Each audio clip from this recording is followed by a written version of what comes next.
बिस्मिल्लाहिर्रहमानिर्रहीम। अस्सलाम वालेकुम फ्रेंड्स, आज बना रही हूँ मैं मज़ेदार खुशबूदार आलू गोश्त। और ये वाला जो सालन आज मैं बना रही हूँ ये आप शादियों में भी बना सकते हैं, घर में जो दावतें होती हैं उसमें भी बना सकते हैं। तो चले आइए रेसिपी स्टार्ट करते हैं। यहाँ मैंने लिया है हाफ कप ऑयल, इसे गर्म कर लिया है। अब मैं इसमें शामिल कर दूंगी प्याज। यहाँ मैंने प्याज को जो है वो ऑयल में शामिल कर दिया है।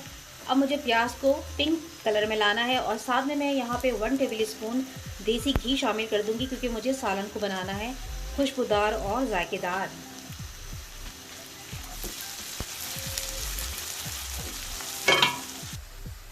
तो फ्रेंड्स, यहाँ जो है प्याज का कलर पिंक हो चुका है और यहाँ मैंने 2 दरमियानी साइज़ के प्याज लिए थे और मैंने उसको थिन स्लाइसिस में काट लिया था। यहाँ मैंने 2 दरमियाने साइज़ के प्याज लिए थे जिसे मैंने थिन स्लाइसिस में काट लिया था और अब ये पिंक कलर में आ चुका है। अब मैं इसमें शामिल कर दूंगी हाफ केजी गोश्त। और गोश्त मैंने लिया है बीफ का हड्डी वाला। और जब भी आप सालन बनाएं शोरबे वाला तो उसमें जो है वो हड्डी वाला ही गोश्त इस्तेमाल करें, उससे ज़्यादा जो सालन है वो जायकेदार और मज़ेदार बनता है। यहाँ मैंने गोश्त ऐड कर दिया है। अब मैं प्याज के साथ इस गोश्त को तकरीबन 2 से 2.5 मिनट फ्राई करूँगी, मिक्स करूँगी अच्छे से। यहाँ फ्रेंड्स आप देख सकते हैं गोश्त का कलर जो है वो चेंज हो गया है।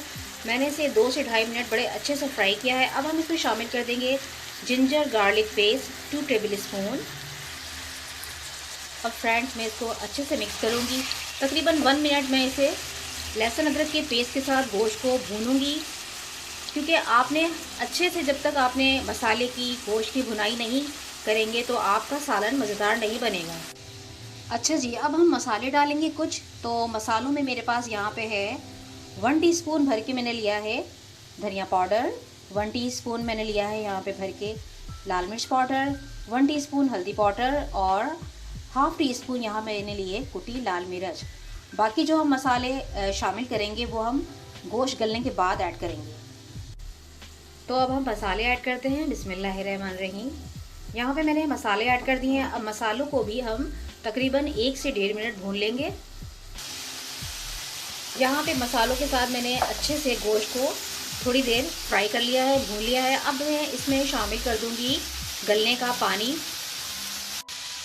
यहाँ देख सकते हैं आप फ्रेंड्स, गोश्त को मैंने बड़े अच्छे से मसाले के साथ भी भून लिया है थोड़ा सा। और यहाँ पे आप देख सकते हैं इसमें जो एक आवाज़ सी आ रही है। अब मैं इसमें शामिल कर दूंगी पानी गलने के लिए, ताकि हमारा गोश्त जो है वो अच्छे से गल जाए। यहाँ मैं शामिल कर रही हूँ तकरीबन 4 गिलास पानी। यहाँ मैंने पानी शामिल कर दिया है। अब जैसे इसमें एक बॉईल आएगा तो मैं इसको कवर करके धीमी आंच पे छोड़ दूँगी तकरीबन 40 मिनट के लिए। और जब गोश्त गल जाएगा तो मैं आपको आगे का स्टेप बताऊँगी। तो वीडियो पूरी देखती रहिएगा, इंशाल्लाह आपको ये रेसिपी बहुत पसंद आएगी।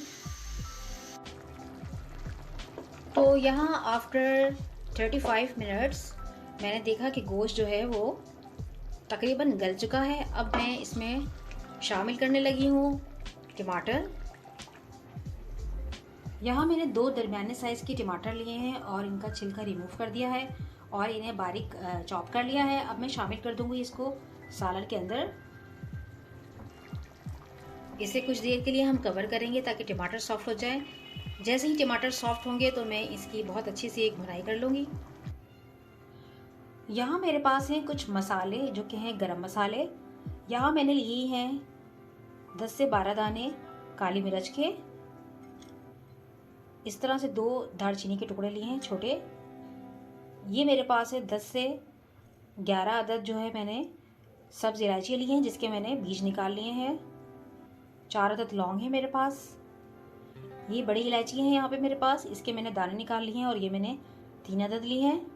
इसी तरह यहाँ मेरे पास है जायफल और जवतरी। 1 टीस्पून यहाँ पे मैंने लिया है गोल धनिया, 1 टीस्पून यहाँ लिया है मैंने साबुत ज़ीरा। इसको मैं चंद सेकंड के लिए ड्राई रोस्ट करूँगी, फिर इसके बाद मैं इसका पाउडर बना लूँगी।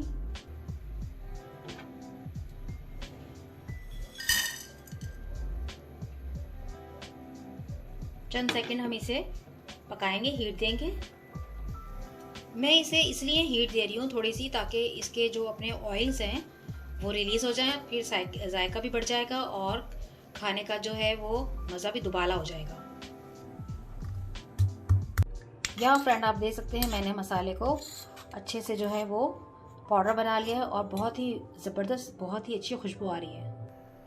और यहाँ मेरे पास है आधा किलो आलू, जिसे मैंने धो के छिलका उतार लिया है और लंबाई में काट लिया है। तो यहाँ पे टमाटर सॉफ्ट हो चुके हैं। अब इस स्टेज पे मैं शामिल कर दूंगी आलू, और जो मसाला मैंने आपको दिखाया वो भी शामिल कर दूंगी। फिर हम इसको अच्छे से भूनेंगे। मसाला जो मैं इसमें ऐड करूंगी ये एक तो जायका जो है वो इन्हेंस करेगा और इसके साथ साथ खुशबू भी इसमें मज़ेदार सी आएगी। तो अब हम यहाँ दोनों चीज़ें शामिल कर चुके हैं। अब हम इसे भूनेंगे तेज़ आंच पे। तो फ्रेंड्स यहाँ पे मैं आलू को भी अच्छे से भुनाई कर रही हूँ। नमक हमने नहीं शामिल किया था, क्योंकि जब तक गोश्त ना गल जाए नमक ना ऐड करें। तो यहाँ मैं हस्बे जायका पिंक सॉल्ट शामिल कर रही हूँ। फ्रेंड्स यहाँ देख सकते हैं आप मसाला बहुत अच्छे से भुन गया है और ऑयल भी ऊपर आ गया है। अब हम यहाँ पे शामिल करेंगे, धीमी आंच बिल्कुल करके दही शामिल करेंगे। बिस्मिल्लाहिर्रहमानिर्रहीम। मैंने यहाँ तकरीबन आधा पाव से ज़्यादा थोड़ा दही लिया है और मैं अब इसको धीमी आंच पे पकाऊंगी। इसको थोड़ा सा हम मिक्स करेंगे और कवर कर देंगे। तकरीबन 15 मिनट के लिए हम इसको कुक करेंगे। यहाँ मैंने दही को अच्छे से मिक्स कर दिया है और थोड़ा सा यानी कि 1 कप के बराबर पानी भी शामिल कर दिया, ताकि आलू भी गल जाए। तो इसको मैं रख रही हूँ 15 मिनट के लिए, फिर आपको दिखाते हैं।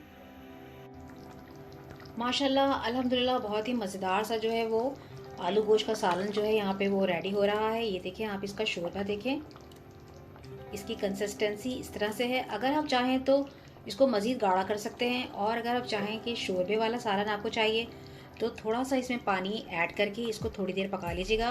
अब मैं यहाँ शामिल कर दूंगी कटा हुआ हरा धनिया, जूलियन कटिंग अदरक और चंद हरी मिर्चें। यकीन जानिए पूरे घर में इस वक्त आलू गोश्त की जो है वो खुशबू महक रही है और बहुत ही मज़ेदार सालन बना है। इस रेसिपी को आप ज़रूर ट्राई कीजिएगा। यहाँ मैं शामिल कर रही हूँ जूलियन कटिंग अदरक, हरी मिर्च और थोड़ा हरा धनिया ऐड करेंगे हम। तो वीडियो इंशाल्लाह आपको पसंद आई होगी, तो लाइक कर दीजिएगा वीडियो को, सब्सक्राइब कर दीजिएगा मेरे चैनल को और ज़्यादा से ज़्यादा इस वीडियो को शेयर कीजिएगा। तो अब मैं इसे करती हूँ डिश आउट, मगर पहले मैं इसे चंद सेकंड के लिए कवर कर दूंगी, पका लूँगी, ताकि हरी मिर्च जो है वो गल जाए और धनिया का जो फ्लेवर है वो भी सालन में रच बस जाए। तो मेरे प्यारे दोस्तों, यहाँ मैंने आलू गोश्त का जो सालन है वो डिश आउट कर लिया है। यकीन जानिए बहुत ही मज़ेदार बना है, और अगर आप इसे दिन में खाना चाहते हैं तो बॉइल्ड राइस के साथ ये आपको बहुत ही मज़ेदार लगेगा। रात में खाना चाहते हैं तो नान या चपाती के साथ खाइए, और अगले दिन सुबह नाश्ते में खाना चाहते हैं तो पराठों के साथ तो ये बहुत ही मज़ेदार लगता है। तो इस रेसिपी को ज़रूर ट्राई कीजिएगा, लाइक कर दीजिएगा, सब्सक्राइब कर दीजिएगा मेरे चैनल को। अल्लाह ताला की दी हुई नेमतों का शुक्र अदा करते रहिए, खुश रहिए और खुशियाँ बांटते रहिए। अच्छा खाइए और अच्छा खिलाइए, और दुआ में मुझे याद रखिएगा। नेक्स्ट वीडियो तक के लिए आपसे चाहूँगी इजाज़त। अल्लाह हाफिज़।